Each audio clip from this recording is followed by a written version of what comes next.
Lapitan natin guys, bibigyan po natin ng maiinom na tubig at saka bigyan din po natin guys ng pambili man lang po niya na makakain. My friend! My friend! Pani! No problem. Yeah. Chara. Chara? Just for you. Okay? You buy also. Okay? Thank you. This too much work Hot? Too much hot. Okay? Thank you. Bye-bye. What is your name? Chichara? Chichara. This good grass cutter. Same before also I was work same like that. In company, yeah, cleaning. Pakistan. Thank you so much. Okay? You have a good heart also. Thank you. I appreciate. Okay? Okay, bye-bye. Thank you, bye-bye. Guys, napakabait po niya na isang Pakistani guy.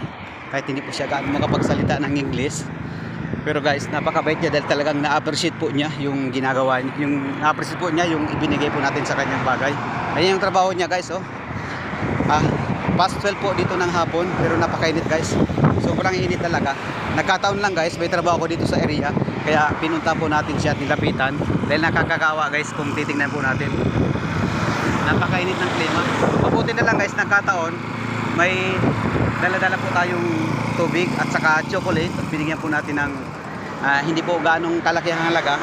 Pero makakabili na rin po niya ng pambili niya ng makakain. May dates. Ayan. Mabuti na lang guys, kahit pa paano, may isang puno po dito ng dates. Yan, yan guys siya. Nakawa, tingnan. Grabe, kahit sa tirik ang ganitong oras, nagtatrabaho pa rin siya.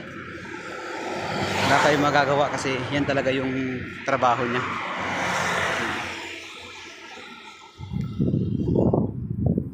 Kaya mga pamilya niya, huwag kayong mag-expect na napakaganda po ng trabaho niya. Grabe, sa init ng panahon. Yan, kinakainan niya guys yung binigay natin sa kanya na chocolate. Natuwa siya dahil binigyan natin siya ng hindi gaanong kalaki ang halaga. Pero ang importante, yun,